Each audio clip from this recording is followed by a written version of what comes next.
Hola, el poema que voy a intentar comentar a continuación es un poema de Antonio Machado que pertenece al libro Soledades, Galerías, otros poemas.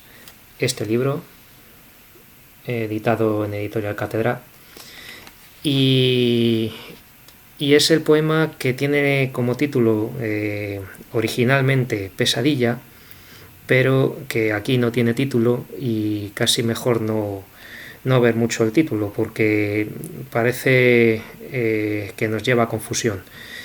El poema es el 94 y dice así: en medio de la plaza y sobre tosca piedra el agua brota y brota. En el cercano huerto eleva, tras el muro ceñido por la hiedra, alto ciprés la mancha de su ramaje yerto. La tarde está cayendo frente a los caserones de la ancha plaza, en sueños. Relucen las vidrieras con ecos mortecinos de sol. En los balcones hay formas que parecen confusas calaveras. La calma es infinita en la desierta plaza, donde pasea el alma su traza de alma en pena. El agua brota y brota en la marmórea taza.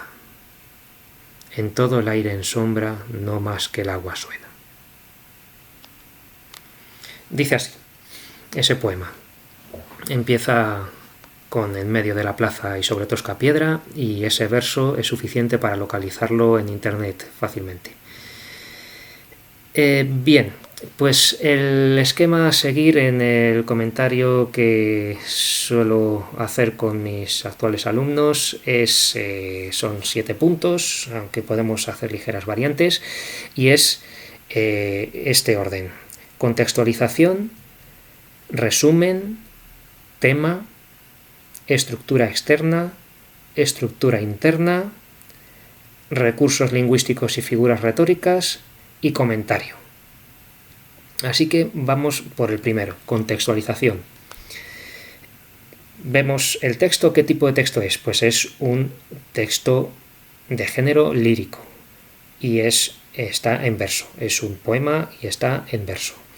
Después de ahí tenemos que meternos en la época o movimiento literario y en decir algo del autor. Es un texto, es un poema que pertenece a la generación del 98. Y ahora hay que decir algo de la generación del 98. La generación del 98 es la versión española del modernismo. El modernismo es un movimiento más amplio, pero que en España, en el ámbito peninsular español, digamos, en los confines del Estado español, se adecua y se produce un movimiento literario concreto del ámbito español, que es la generación del 98, y que se llama así por el desastre del año 98, donde se perdieron las últimas colonias del el antiguo imperio español, que eran Cuba, Puerto Rico y Filipinas. Este movimiento, la generación del 98, tiene muchos rasgos en común con el modernismo. Entre los rasgos en común podemos hablar de la renovación de las formas métricas, la perfección del lenguaje poético utilizado y la importación porque en principio es ajeno, es extranjero, del simbolismo y el parnasianismo, que son movimientos puramente franceses de finales de siglo, principios del XX, finales del XIX. En estos puntos en común va a funcionar, digamos, la poesía del 98, pero con las particularidades propias del movimiento español, que es fundamentalmente la preocupación por España y el ahondamiento, digamos, en temas existenciales, en temas filosóficos inherentes al ser humano. Estos problemas conviven con la preocupación con España y en muchos casos se van a integrar, sobre todo en Unamuno. Unamuno es un personaje que se preocupa excesivamente no, porque nunca se puede uno preocupar por exceso por su país, digamos, sino que se preocupa a la vez que se identifica que tira de esas raíces que tiene en España, digamos. Y algo parecido le va a suceder a Antonio Machado, pero en poesía.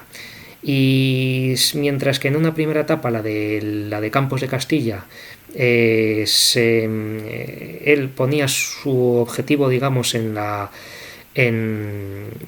lo español, en una esencia que no había que perder y que de ahí, digamos, surge un aprecio que se debe tener al país con todas sus complejidades, todos los trasfondos filosóficos que hay en ellos, y a la vez pues se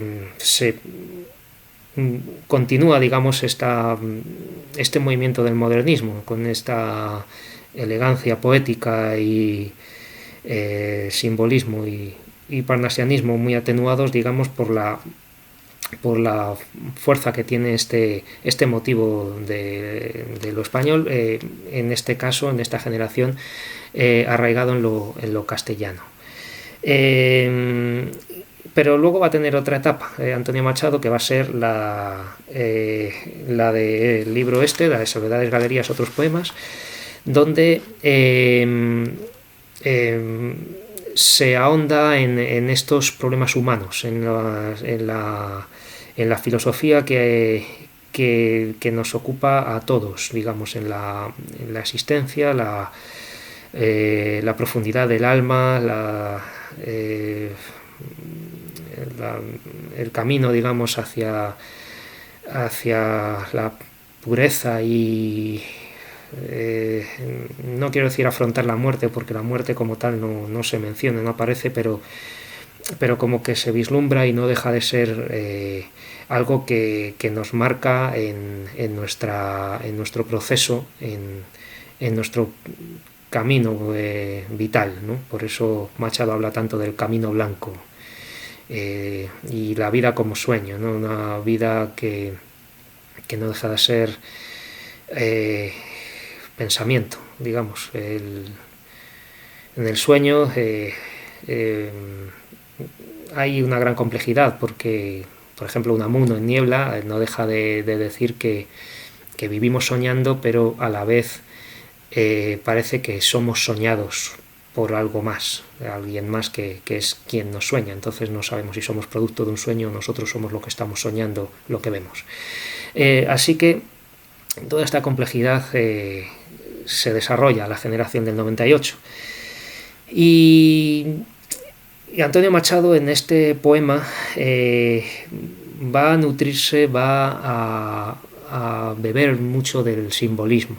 El simbolismo francés, pero a su vez universal y a su vez ya arraigado en la tradición lírica española o castellana, porque el símbolo no es un invento francés, ni mucho menos. El símbolo es una figura retórica que ya existía y ya estaba desarrollada de sobra en la lírica peninsular.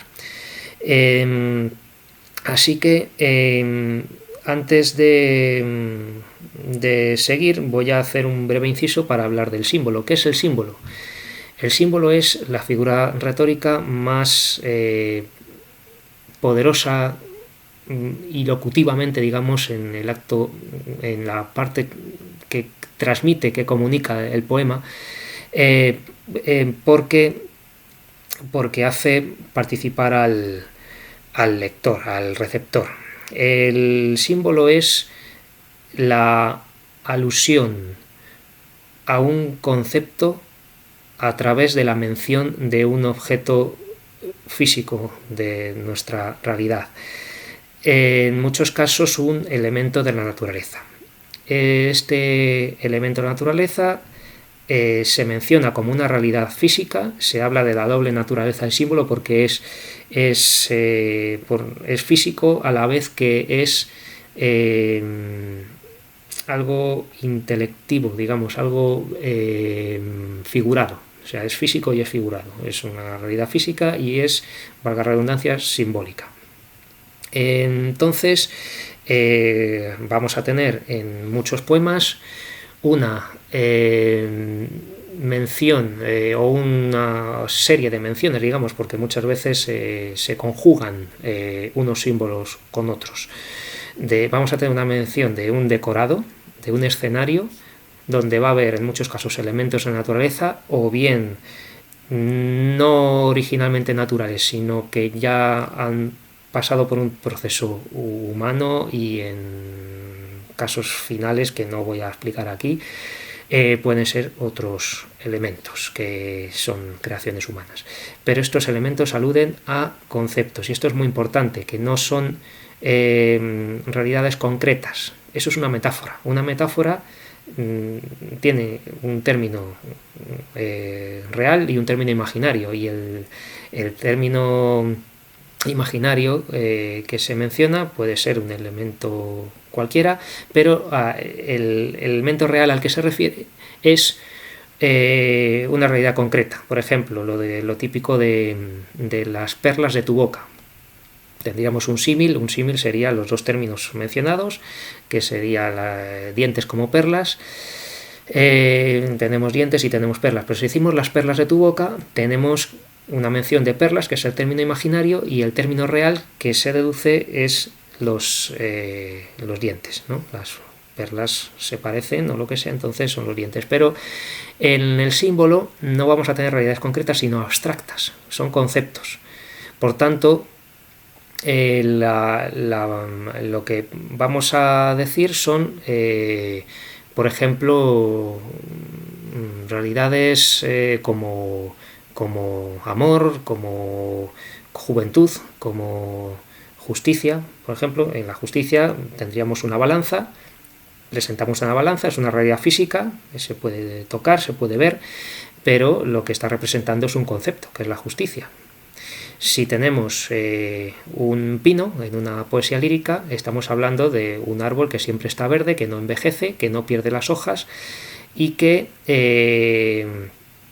por tanto, alude a la juventud, porque lo que está siempre verde es algo que remite a la juventud.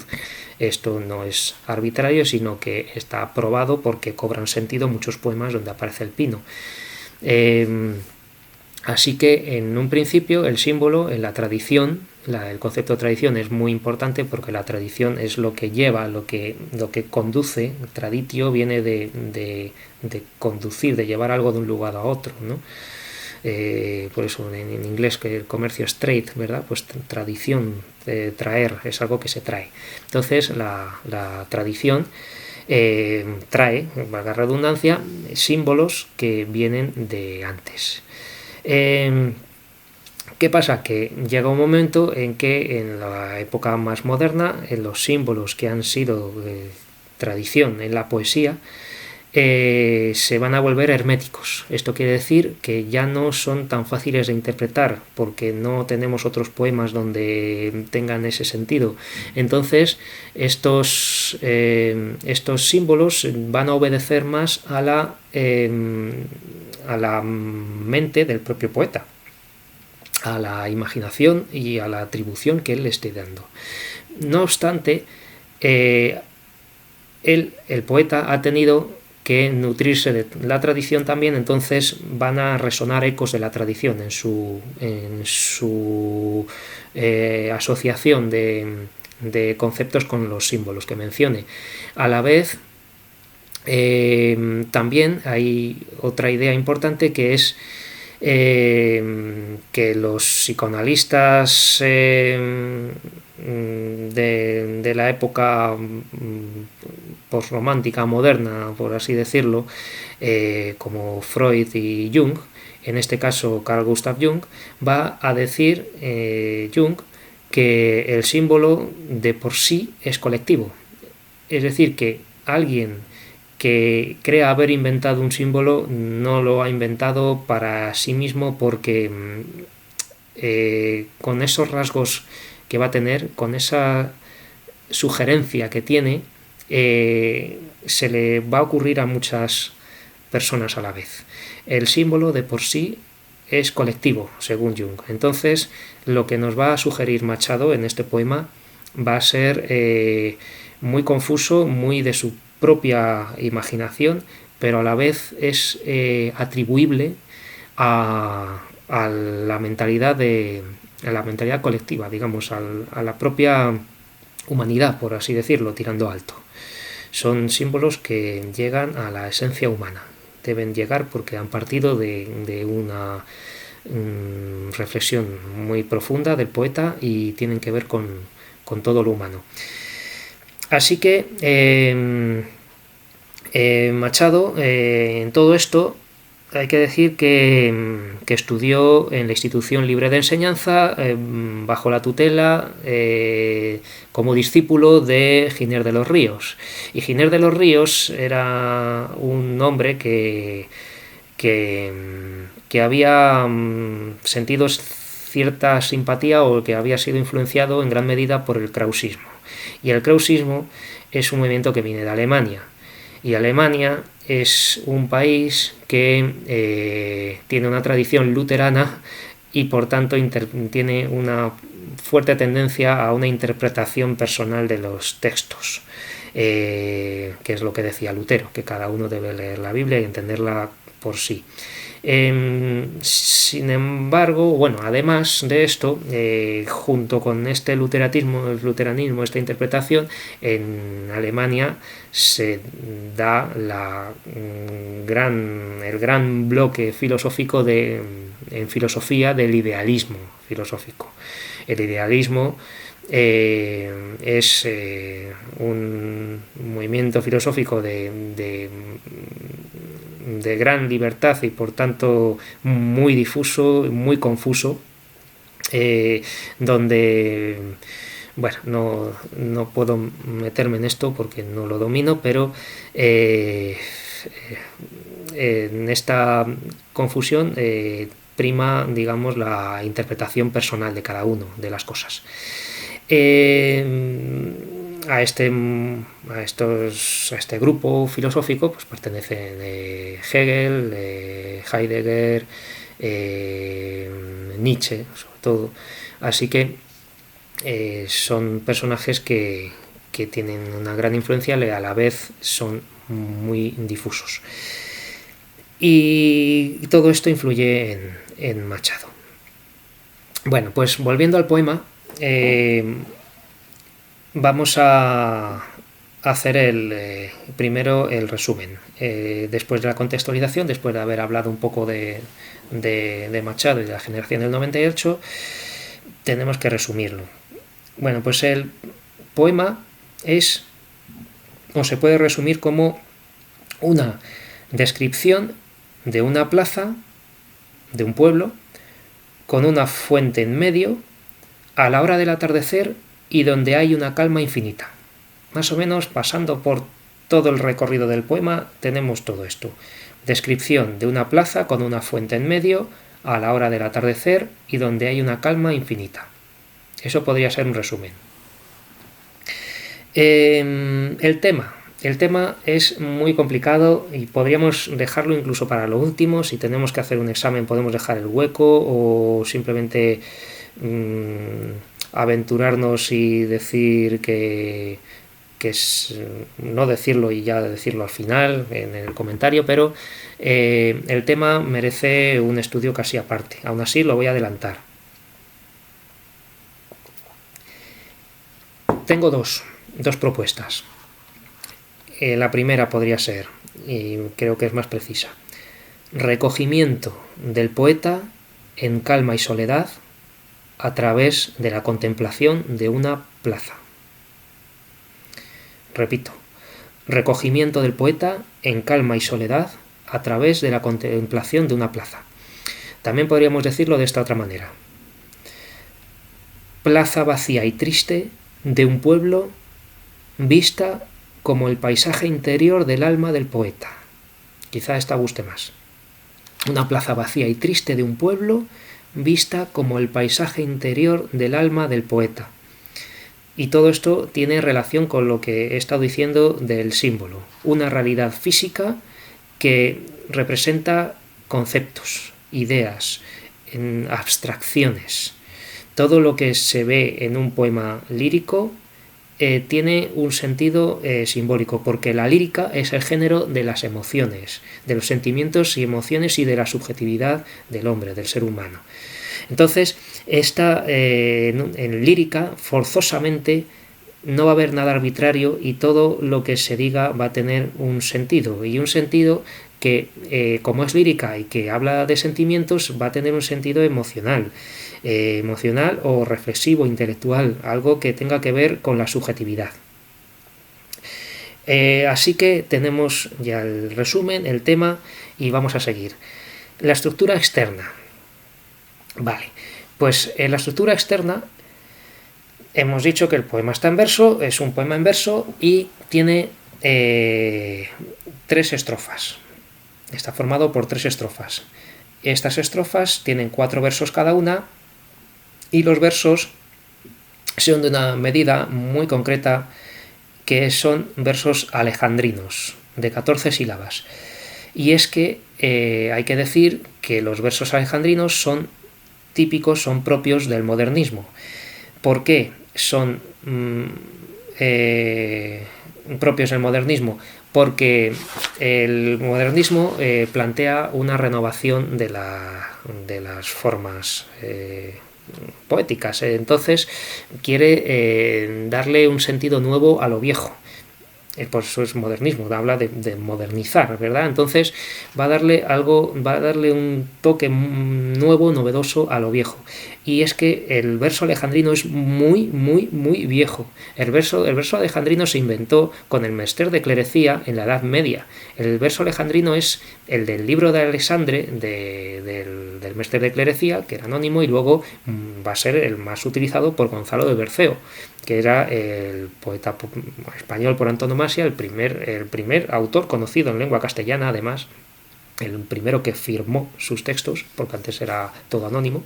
Entonces, es el poeta de los versos alejandrinos. Escribía en esta métrica que consiste en 14 sílabas organizadas en 2 hemistiquios de heptasílabo y heptasílabo. Son 2 versos de 7 y 7, donde estos 2 versos de 7 se llaman hemistiquios, porque tienen la misma longitud, hemistiquios. Y en medio va a haber una cesura, que se llama una cesura, que es una parada que en el Mester de Clerecía se notaba mucho, en el modernismo ya no tanto, pero que sí que tenemos que tener en cuenta a la hora de contar los versos, las sílabas, porque no va a haber sinalefa en medio, en la cesura. Tenemos que contar 7 sílabas y luego otras 7. Así tenemos en medio de la plaza, y no vamos a hacer esta sinalefa con y sobre tosca piedra. No vamos a decir en medio de la plaza y sobre tosca piedra. ¿Por qué? Porque si no nos sale 13. Y esto es un verso de 14. Entonces, ¿por qué? Pues porque es el modernismo. Entonces, en el centro de todos los versos vamos a tener que romper la sinalefa si no la encontramos. En medio de la plaza, 7. Y sobre tosca piedra, 7. El agua brota y brota, 7. Y no vamos a hacer sinalefa con en el cercano huerto, 7. Y así todos. Son todos los versos de 7 más 7. Y a las 7 sílabas tenemos que parar y empezar a contar de nuevo. No hacer sinalefa.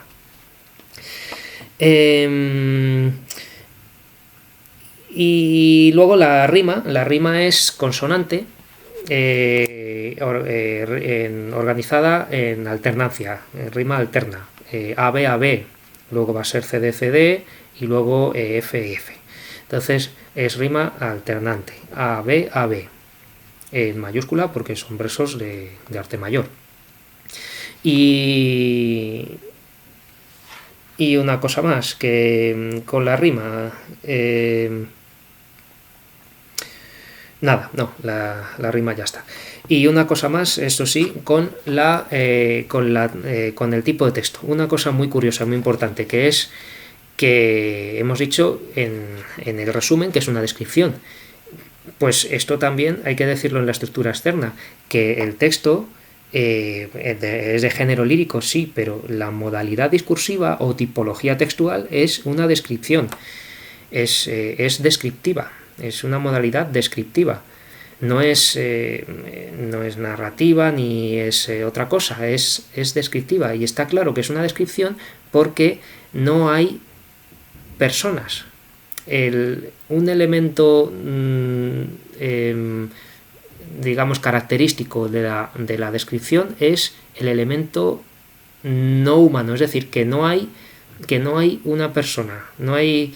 Si narramos algo, por ejemplo, la narración, queremos narrar una tempestad y decimos cómo se levantan las olas y tal y cual, y hacemos como una narración desde que empieza hasta que acaba la tempestad, seguirá siendo una descripción mientras no haya personas. En cuanto haya personas, un elemento humano, aunque sea personificado, aunque sea un animal, aunque sea algo que tenga conciencia, digamos, pues no va a haber una narración. Entonces esto es una descripción. Y eso sí, está claro que es una descripción subjetiva. Entonces esto lo añadimos a la estructura externa, que aparte de que tenemos 3 estrofas de versos de 4 versos alejandrinos cada una, con rima consonante, es que es una descripción. Luego pasamos a la estructura interna. El texto consta de 3 partes y están delimitadas por las estrofas, es decir, que cada estrofa coincide con una parte en su estructura interna.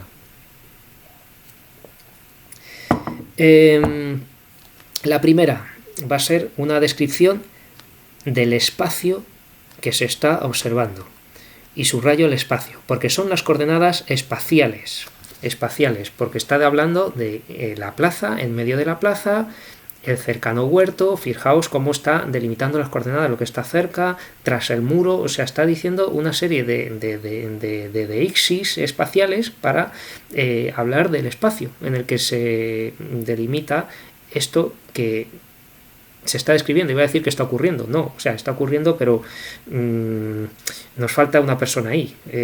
Vamos a ver dónde está la persona, porque en el fondo está, pero bueno.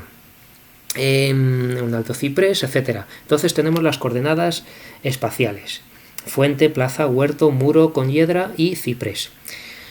2. En la segunda parte va a ser una descripción del momento, las coordenadas temporales.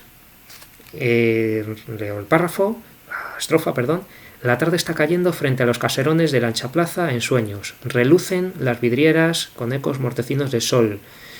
Y en los balcones hay formas que parecen calaveras. Sobre todo el tema del sol, de que está cayendo la tarde.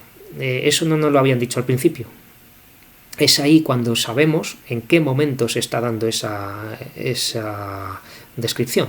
Entonces tenemos las coordenadas temporales en la segunda parte. Cae la tarde y con ello tenemos efectos de luz y gente, entre comillas, porque decimos que hay formas, pero no sabemos si son personas, que está asomada a los balcones. Y por último, la tercera parte, que va a ser la sensación de calma y un regreso a la visión de la plaza y la fuente. Tenemos sensación de calma y regreso a la visión de la plaza y la fuente. Dice así: la calma es infinita en la desierta plaza, donde pasea su alma, su traza de alma en pena. El agua brota y brota, y en todo el aire pues es solo el agua, no más que el agua suena. Entonces tenemos un regreso a la visión de la plaza y a la remarcación, digamos, a la nueva mención de esas percepciones sensoriales del agua sonando, del silencio. Bueno, Y ahora viene la parte más compleja y difícil, la de los recursos y el comentario. Y voy a hacerla a la vez, es decir, que voy a ir mencionando los recursos lingüísticos y las figuras retóricas a medida que, que interpreto el poema, que de eso se trata, que es la parte más importante. El comentario sería la interpretación del poema, una explicación profunda y reflexiva de lo que significa el poema según cada uno, con su criterio, pero criterio en el sentido de demostrar las cosas, si no puede ser con bibliografía, al menos con argumentos. Un comentario de texto no deja de ser nunca un texto argumentativo, porque tiene subjetividad, el que lo está comentando está diciendo lo que le parece, pero con criterio, con pruebas, con argumentos que sostengan y que demuestren lo que se dice, la tesis, lo que se está intentando transmitir, de lo que se quiere convencer al que lo lea. Así que me pongo a trabajar. Empiezo a leer y dice: en medio de la plaza y sobre tosca piedra, el agua brota y brota. Lo primero que tenemos es un hipérbaton. Es un hipérbaton porque el sujeto de la oración, que es el agua, aparece después y nos quiere recalcar, nos quiere anteponer para destacar en medio de la plaza, el lugar. Y esto va a ser por algo, porque en poesía no hay nada arbitrario. Entonces tenemos en medio de la plaza y sobre tosca piedra. En medio. En medio está remitiendo al centro.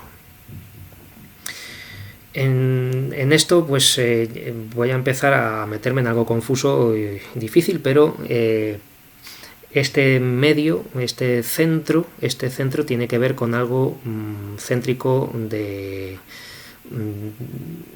del interior de cada uno, de la persona, tiene que ver. Porque luego además dice sobre tosca piedra, y sobre tosca piedra. Ahí parece que hay un contraste de este medio, este centro, y algo como la piedra. Y además la piedra tiene un adjetivo antepuesto, que es tosca, es decir, a nosotros nos podría parecer la piedra cualquier cosa, pero esta anteposición del adjetivo quiere decir que para el poeta la piedra es tosca. Y luego vamos a seguir leyendo y va a decir el agua brota y brota. Ahí podríamos hablar de encabalgamiento también, porque no sabemos qué viene después. En medio de la plaza y sobre tosca piedra, ¿qué? Pues el agua brota y brota, ¿no? Entonces tenemos hipérbaton y encabalgamiento, y tenemos un lugar central y tenemos tosca piedra donde brota agua. Va a haber un contraste también, una relación sutilmente antitética entre piedra y agua. Uno es lo más sólido, lo más duro, y el agua es lo más fluido, lo más casi inasible, ¿no? Tenemos un sólido y un líquido. Entonces, ¿qué va a haber aquí? Bueno, pues va a haber algo del interior, probablemente del alma, hacia el interior, hacia una plaza que puede estar como dentro de cada uno, y sobre tosca piedra. Pues que esto de la piedra y tosca, además, parece que quiere remitir al cuerpo. Entonces podríamos estar hablando de un contraste entre cuerpo y alma. Es decir, lo céntrico, la plaza esa que está en lo más interior y céntrico, centrado, digamos, podría ser el alma, y ahora diré por qué. Y sobre tosca piedra, pues que todo eso se sostiene sobre una realidad física y tangible. como piedra. Y es tosca porque es bruta, porque lo físico, en todo, sobre todo en nuestro cuerpo, es algo pues, que podríamos decir imperfecto o algo así, algo no labrado además. La piedra se podría esculpir, pero no es este caso porque es tosca. El agua brota y brota, y el agua todavía no sabemos lo que es. En el cercano huerto, y tenemos un encabalgamiento abrupto, eleva. En el cercano huerto, eleva. Encabalgamiento abrupto. Tras el muro ceñido por la hiedra, alto ciprés la mancha de su ramaje yerto. Bueno, ¿qué tenemos aquí? Tras el muro ceñido por la hiedra. Pues tenemos algo más, algo que rodea, digamos, a ese espacio vacío que es la plaza. Tenemos un muro, y ese muro tiene algo muy importante, que es hiedra. Y la hiedra es también algo simbólico, lo que he dicho al principio, que todo elemento de naturaleza suele ser un símbolo en lírica, y si no lo es que el poema está mal hecho. Entonces tenemos hiedra, y la hiedra es tradicionalmente una planta muy simbólica, porque en primer lugar tiene que ver con Dionisos, con Baco, con la divinidad grecolatina de la, ¿cómo diríamos? Los sentimientos desbocados, de lo que tiene que ver con lo impulsivo, en muchos casos amoroso, unos arrebatos de amor, pero de disfrute, de goce en muchos casos extremo, ¿no? Ya sabemos lo que son unas fiestas báquicas o dionisíacas, ¿no? Pues lo dionisíaco tiene que ver con algo ajeno, digamos, a lo racional, que se opone. Lo dionisíaco, según Nietzsche, se opone a lo apolíneo, entonces es lo contrario de Apolo. Pero bueno, tenemos esta hiedra, y la hiedra, en muchos casos, con esta presión de los sentimientos, tradicionalmente en el Renacimiento se asociaba también a los poetas. En el libro de emblemas de Alciato, el libro de la emblemática, que es un género que ya está en el Renacimiento, que son dibujos simbólicos con una explicación de lo que significan, aparece la hiedra, edera en latín, que nos la asocia con poetas. Entonces tiene también algo que ver con la creación poética. Y es que la hiedra, ya saliendo un poco de todo esto de la tradición y de la mitología, la hiedra es una planta que crece incontrolablemente. La hiedra crece y empieza a tomarlo todo, ¿no? Que empieza a crecer de manera incontrolada. Y tiene otra cosa también muy importante, y es que está siempre verde. La hiedra siempre está viva, siempre está verde. Entonces, algo que crece de manera incontrolable, y que siempre está viva y que siempre está verde, parece que tiene que ver con pensamientos o con creaciones del pensamiento, digamos. Algo que se crea de una manera incontrolable. Todo esto, como veis, es muy sutil, pero hay que intentar razonarlo, porque en nuestro comentario tiene que haber una explicación razonada. Así que tenemos esto que siempre está verde. Y luego, más allá, tenemos el alto ciprés, también el adjetivo antepuesto, que es para el poeta es alto, y también es cierto que los cipreses suelen ser altos, y dice alto ciprés la mancha de su ramaje yerto. La mancha, entonces se ve como ya vemos como una pintura impresionista. En vez de ver el ciprés, estamos viendo una mancha. Por lo tanto, tenemos una visión algo lejana, algo difusa y subjetiva del propio poeta, pero el ciprés está ahí y el ciprés, como todo el mundo sabe, suele estar en los cementerios y suele aludir a la muerte. Entonces tenemos algo profundamente vivo como es la hiedra y algo que nos está señalando la muerte y que es el ciprés.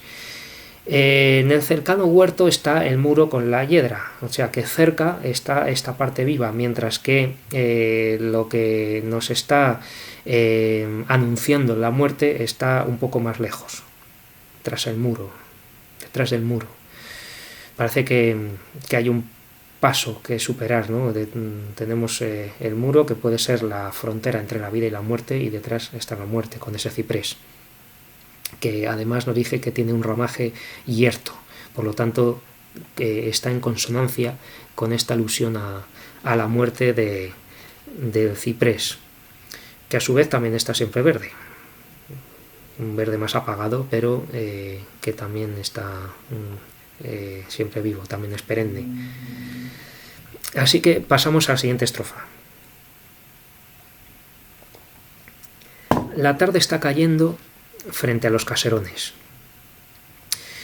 Y aquí tenemos un tiempo verbal curioso, porque tenemos una perífrasis verbal de gerundio, una perífrasis durativa. Y fijaos, una cosa que podíamos haber empezado a decir antes, pero se puede decir en este momento. Y es que todos los verbos del poema están en presente. Y en tercera persona. Tenemos que está en presente menos este, que va a ser con una perífrasis durativa, que va a estar en gerundio, está cayendo.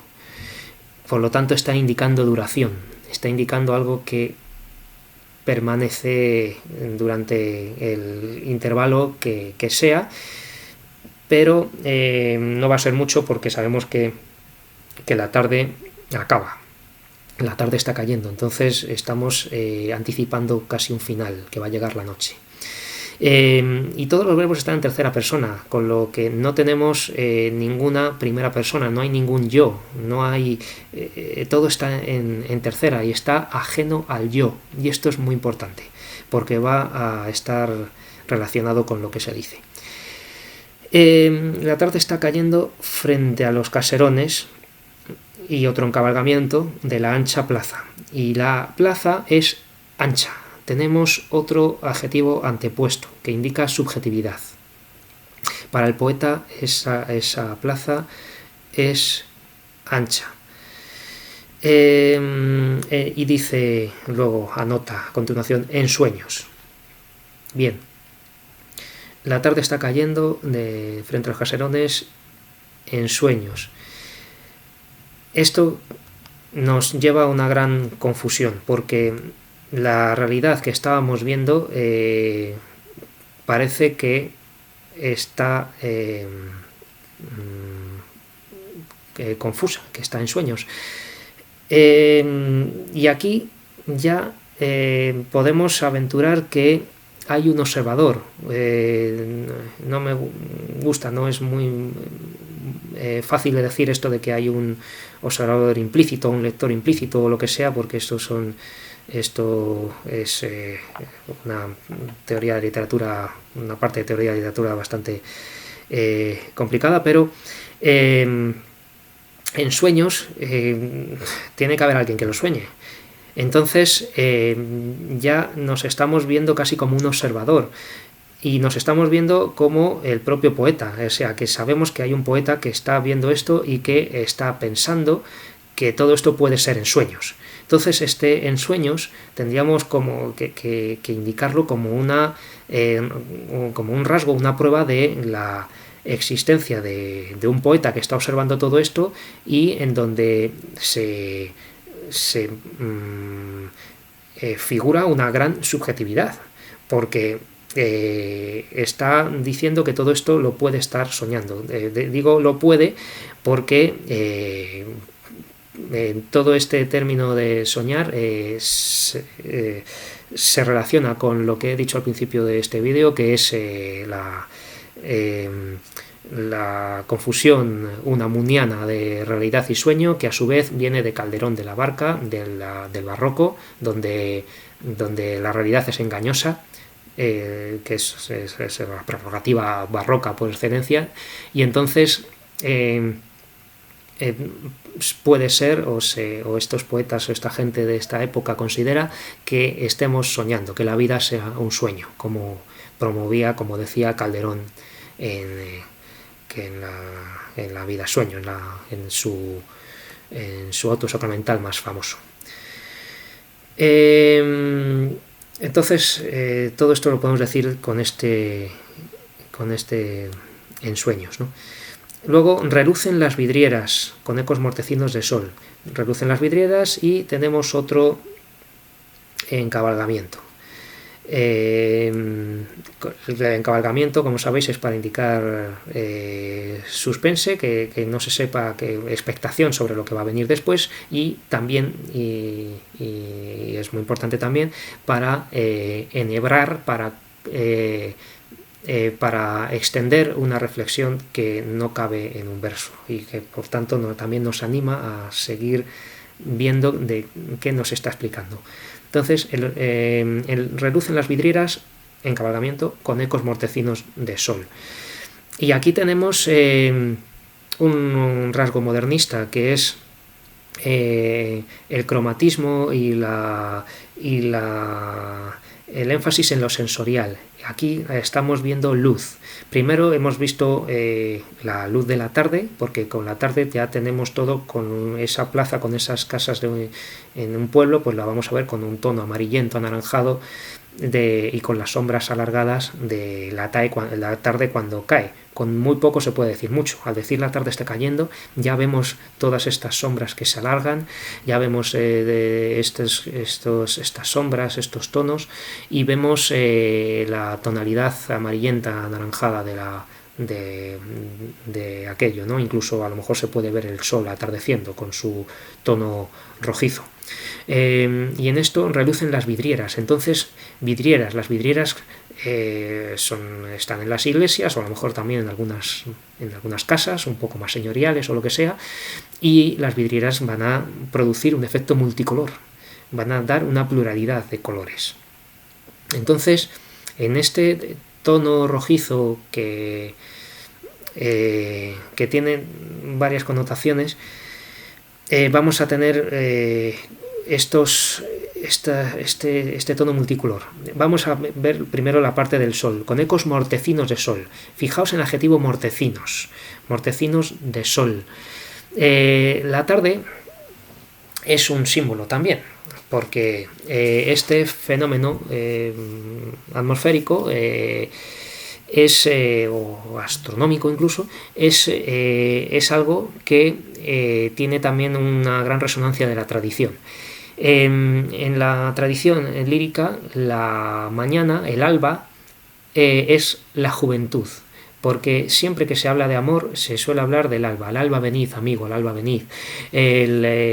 Siempre se hablan de las mañanicas frías, las mañanicas de abril y mayo, la primavera y la mañana son los momentos propicios para los amores.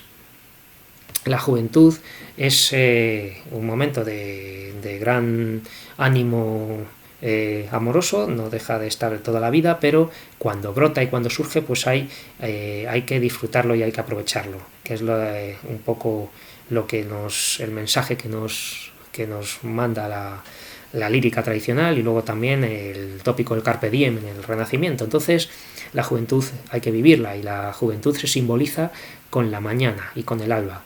Entonces, Machado lo que hace es continuar y hacer evolucionar este término a la tarde, con lo cual la tarde es la madurez y es el camino sin vuelta atrás hacia la vejez. Por lo tanto, el amor puede estar dando sus últimos frutos, y está terminando. La vida pues, se va encaminando hacia su fin. Cuando se ponga el sol va a llegar la oscuridad y por lo tanto la muerte. Entonces ese sol para Machado tiene ecos mortecinos. A su vez desprende una luz dorada, anaranjada, rojiza, que es muy, muy hermosa. Por lo tanto, a pesar de la tristeza y la melancolía que trae la tarde y la vejez, trae también una gran belleza en esa melancolía. Como sabéis, como sabemos o como se puede ver, Machado es muy melancólico y esto tiene un hecho autobiográfico muy importante, que es que se le murió su esposa cuando era joven. Es decir, Machado se casó con una mujer mucho más joven que él, Leonor, y murió poco después, unos años después, y esta muerte le marcó muchísimo. Ya casi no se pudo volver a enamorar, salvo más adelante, sí, con otra mujer ya más madura, a la que llama en sus versos Guiomar, canciones a Guiomar y tal, pero la muerte de Leonor le marcó para siempre y va a ser el motivo que se va a repetir, en sus versos, el de esta juventud que no se ha podido disfrutar amorosamente. Por eso va a hablar siempre de la tarde, y la tarde pues va a suponer para él un camino de pureza, de intentar dirigirse, no dice hacia la muerte, pero hacia el ocaso, de la manera más pura posible. Entonces, esto es lo que vemos con ecos mortecinos del sol, y dice relucen las vidrieras. Entonces, en esta luz de la tarde van a desprenderse muchas otras más luces, pero ya dentro de los edificios. Cada persona, y él seguramente también, va a tener muchos pensamientos de mucha variación, digamos, porque al haber distintos colores pues puede haber no solamente melancolía, amor, o va a haber otras cosas. Entonces esto también remite a los distintos brillos del pensamiento. Y luego acaba diciendo esta estrofa: en los balcones hay formas que parecen confusas calaveras. Y aquí tenemos otra gran subjetividad, porque dice hay formas que parecen confusas calaveras. Tenemos otra parece que hay otra alusión a la pintura, porque primero nos dijo que el alta ciprés era como una mancha, y aquí tenemos que hay formas que parecen confusas calaveras. Entonces parece que estamos viendo un cuadro moderno, de estos que no se ve, no se entiende muy bien lo que se ve.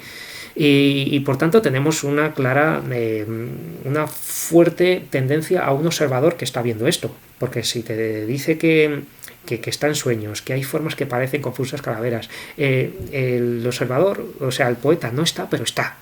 Está ahí detrás en toda esta gran subjetividad, porque forzosamente hay alguien que nos lo está contando, y tenemos cierto contacto con él, con esta forma en que nos lo cuenta. Por lo tanto, tenemos un poeta detrás de todo esto. Un yo, pero un yo muy, muy escondido, que se quiere refugiar, digamos, detrás de este escenario. Y dice que hay formas que parecen confusas calaveras, y esto pues se relaciona con esto de la muerte. Esto de las calaveras pues no deja de aludir al tópico del memento mori, acuérdate de la muerte, ¿verdad? La representación de una calavera o de un esqueleto con calavera en la entrada de algún lugar, o en las lápidas de las tumbas, pues esta calavera pues recuerda que vas a morir, porque al recordarlo uno va a a comportarse de una manera más digna y más honrada, porque para afrontar la muerte con todo lo que ello supone, uno tiene que estar curado en vida de todo lo que esté haciendo mal. Esto es estoicismo, ¿no? Pensar en la muerte, y ya estaba diciéndolo Jorge Manrique en las coplas a la muerte de su padre, porque la muerte es un motivo muy, muy racional, algo que nos hace razonar de verdad para afrontar la muerte con dignidad. Así que tenemos esto de confusas calaveras. Y la tercera estrofa dice: la calma es infinita en la desierta plaza. Y aquí tenemos otra alusión al estoicismo, porque tenemos la calma es infinita, la calma es infinita. Y esto es un concepto que se llama ataraxia. La ataraxia es la calma infinita. Bueno, tengo aquí la definición, que es se denomina ataraxia, ausencia de turbación a la disposición del ánimo propuesta por epicúreos, estoicos, escépticos, etc., gracias a la cual un sujeto, mediante la disminución de la intensidad de pasiones y deseos que puedan alterar su equilibrio, alcanza un gran equilibrio y la felicidad. Es decir, que Antonio Machado quiere alcanzar la felicidad mediante una calma infinita. En la desierta plaza, y tenemos otra vez el adjetivo antepuesto, desierta plaza. Para él la plaza está desierta. Está desierta, es verdad que no lo sabíamos si había alguien o no, pero nos lo dice ahí, pero esta anteposición es subjetiva, es que está desierta para él.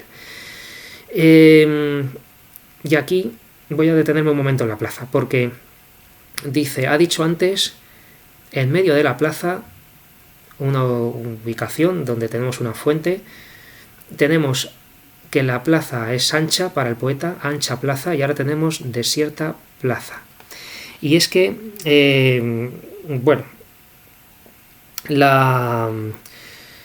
esto, que esté un espacio céntrico y vacío,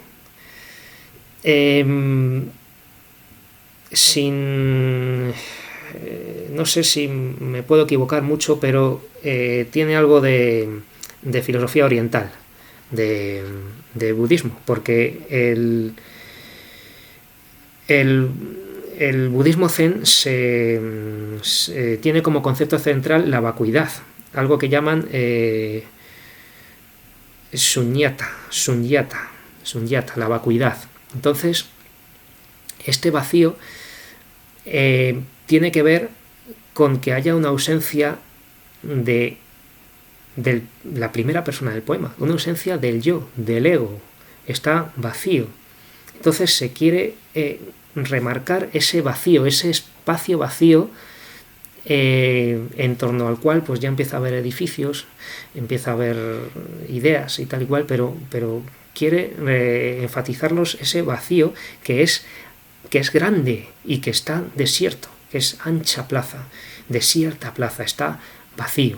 Entonces este vacío parece que nos quiere hacer ver que está en el interior. Este paisaje es el paisaje interior del poeta. Quiere señalarnos que dentro de sí hay un centro con un vacío, y dentro va a haber una fuente.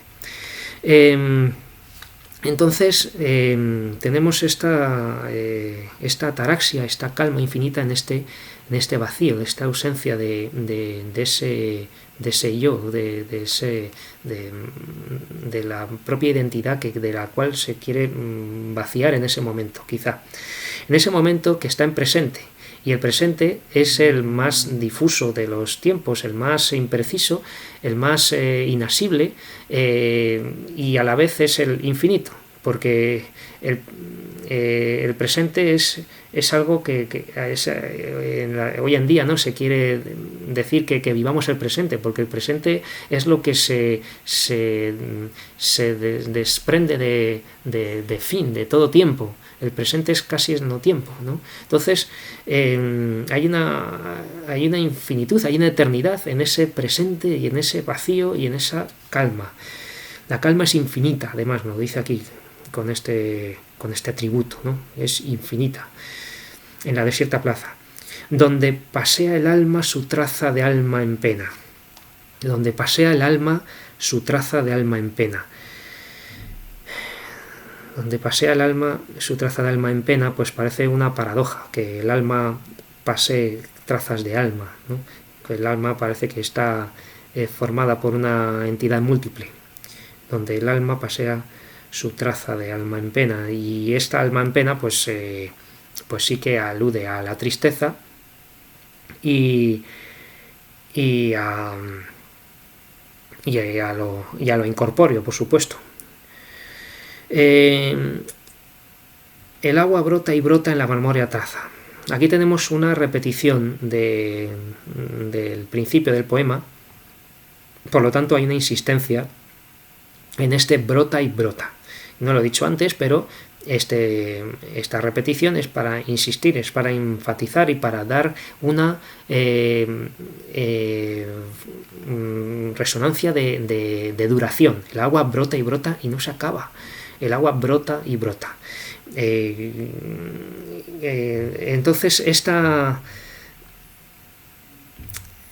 repetición va a dar como un sentido más intenso a este final, porque el poema está acabando y los versos finales suelen ser los más importantes. El agua brota y brota en la marmórea taza, en todo el aire en sombra no más que el agua suena. Entonces después de todo lo dicho, volvemos al agua, a la imagen de la fuente. El agua brota y brota en la marmórea taza. La marmórea taza es la fuente, ¿no?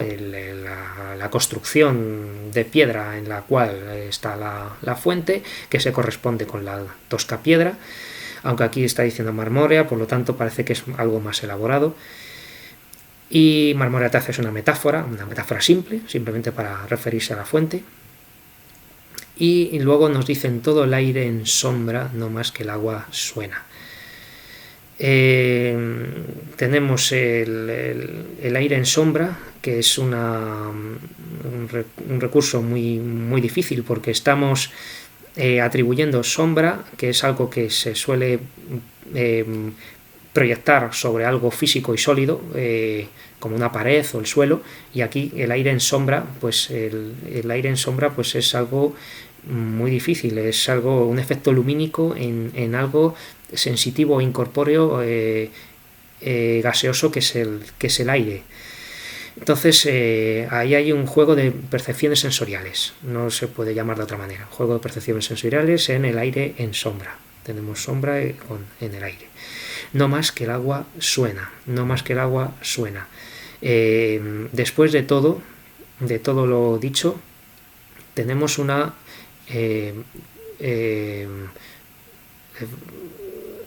citación, digamos, del sonido del agua, que es lo único que queda después de todo eso. Entonces, quiere decir esto que la introspección y la concentración es total, que dentro de esa observación, con esa calma infinita, se llega a oír lo que hay en el centro más céntrico del vacío interior de la plaza central del alma, que es la fuente. Entonces, la fuente es el símbolo más difícil, polisémico y confuso del poema y de todo Machado, y de casi de toda la filosofía humana. ¿Qué es la fuente? Nos podemos preguntar qué es la fuente. Perdón, voy a poner un poco de luz. A ver, vamos a ver algunas cosas más del poema para ver, para intentar delimitar las cosas que nos dice. Tenemos, vamos a ver los campos semánticos, que siempre es bueno decirlos y verlos. Tenemos que en la primera estrofa tenemos agua, piedra, vegetación,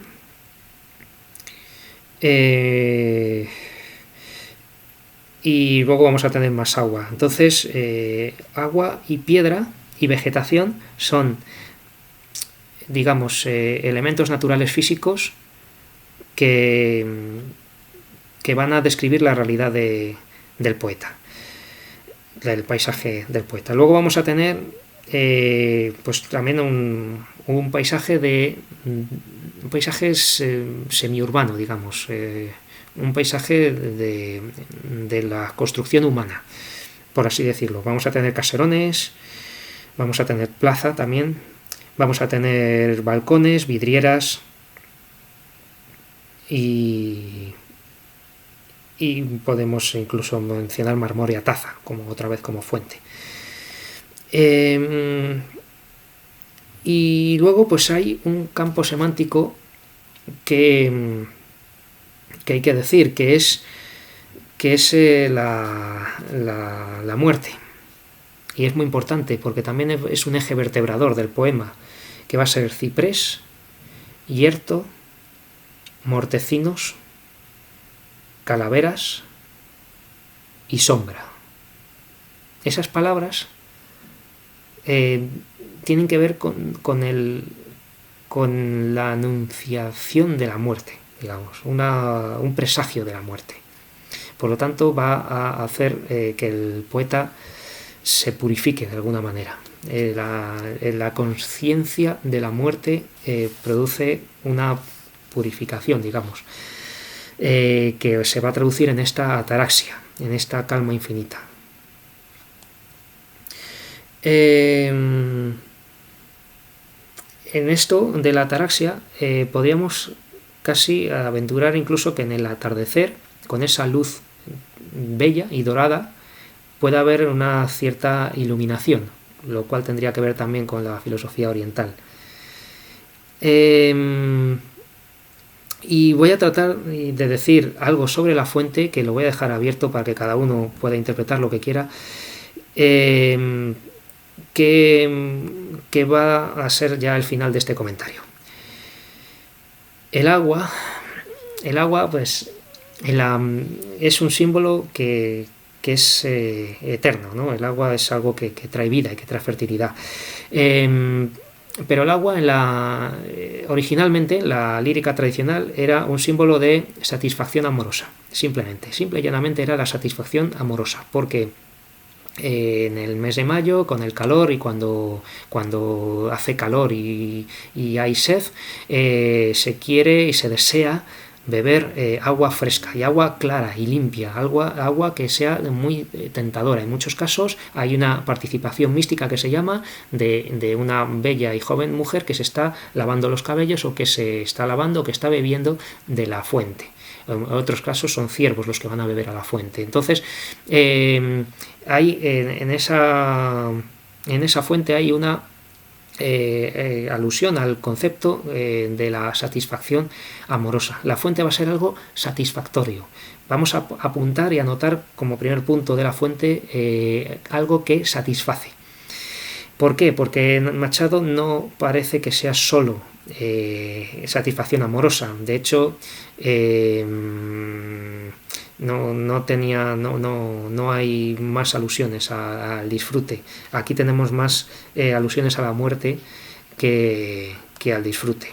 El goce no es compatible con la anunciación de la muerte. Entonces el agua también puede ser algo que tenga que ver con amor. Un amor que pueda ser universal, algo que sea muy difuso y muy humano, algo propio de la esencia humana y algo que brote del alma. Tenemos el alma, que por cierto el alma como espacio vacío también se dice coloquialmente en la construcción, ¿no? El alma de una viga, el alma en aeronáutica, por ejemplo, el alma de una costilla de ala, por ejemplo, es el espacio que hay hueco. Entonces eso tiene algo de vacío ya de por sí, no es algo solamente oriental. Entonces de ahí de ese vacío, de ese vacío puro, digamos, que no está contagiado, que no está irrumpido por ruidos ni por construcciones, esa alma pura que tenemos todos, hay una fuente. Y esa fuente mana constantemente, brota y brota. Este es un término muy machadiano y voy a, perdonad, pero voy a releer un poema, voy a leer un poema muy famoso de Machado que empieza con Anoche cuando dormía, y también lo podéis buscar en internet y es bellísimo y es el poema que se estudia en todos los institutos. Y dice así: Anoche cuando dormía soñé, bendita ilusión, que una fontana fluía dentro de mi corazón. Di, ¿por qué acequia escondida agua vienes hasta mí, manantial de nueva vida, de donde nunca bebí? Y no leo más, ¿vale? Luego va a seguir hablando de una colmena en el corazón, donde hay unas abejas que producen miel, y luego un sol que luce dentro del corazón y que produce un calor rojo, y que luego acaba diciendo que era Dios lo que tenía en el corazón. Entonces tenemos un clarísimo y fortísimo misticismo aquí con esto. Y interroga en ese poema, lo deja abierto al misterio, que es esa fuente. Dice: ¿por qué acequia escondida agua vienes hasta mí, manantial de nueva vida de donde nunca bebí? Entonces el poeta se pregunta de dónde viene.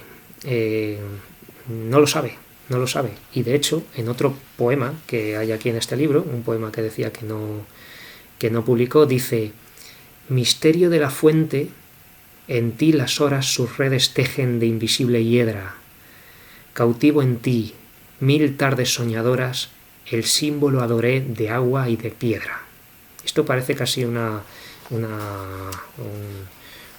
motivo, un himno, una confesión, una identidad casi del poeta, casi un mote, ¿no? Como los caballeros medievales llevaban un mote, decía que una frase que los definía.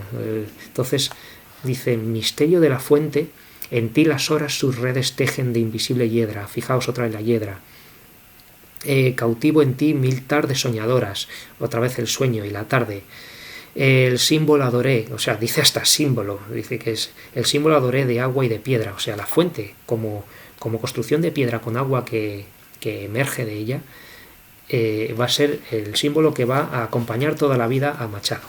Y no lo sabe ni él lo que significa, pero es algo que tiene una intensa sugerencia para él. Entonces, ¿qué puede ser? Simplemente amor puro, esa fuente, ¿no? Como continuación de la tradición de satisfacción amorosa, quizá es un amor que viene del alma. Puede ser también vida, la vida que fluye, la esencia del alma es, o sea, el alma es lo incorpóreo animado, digamos. El alma necesita el cuerpo para vivir, pero es ya desde el platonismo, digamos, es algo lo que nos trae la vida, es el influjo que viene a través de la respiración y que acaba con el último hálito, ¿no? Cuando el alma se va con el hálito, cuando muere un cuerpo. Entonces, parece que en el misterio de esa vida hay una fuente. También he pensado que como algo que fluye y que trabaja, que fluye, porque luego en el otro poema habla de las abejas y de tal, en ese fluir constante puede ser el propio pensamiento, ¿no? El símbolo es polisémico, entonces puede también haber un pensamiento constante. Entonces, ese fluir del pensamiento es algo muy intenso y muy valorado por el poeta, porque es lo que le hace existir. Ya se sabe el término cartesiano de René Descartes, ¿no? De pienso luego existo. Entonces, pienso luego soy, cogito ergo sum. El pensar es ser, y pensar a su vez es soñar, o sea, ser soñando y pensar viene a ser un poco todo lo mismo, y quizá pueda venir también representado con esta fuente de donde el agua brota y brota sin parar, en la eternidad, en la infinitud. Entonces puede haber también una alusión a esta eternidad, ¿no? A una existencia eterna.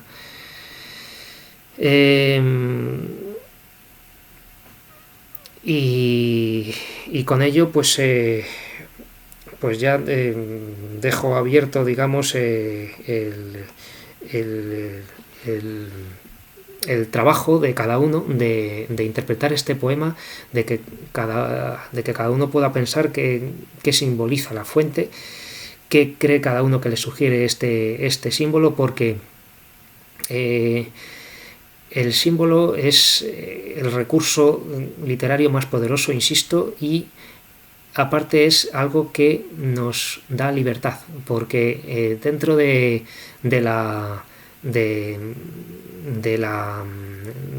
de esa sugestión uno va a dar algo de sí mismo al interpretarlo. El símbolo nos hace descifrar y descifrarnos. Al descifrar vamos a conocernos a nosotros mismos. Ahí está, digamos, la clave del símbolo, que tiene una sugestión y hay que dar uno de sí, hay que buscar en el interior de cada uno para intentar ver lo que significa. Y al ver lo que significa, nosotros vamos a entender el mundo y nos vamos a entender a nosotros mismos también. Y esto es todo, espero que os haya gustado.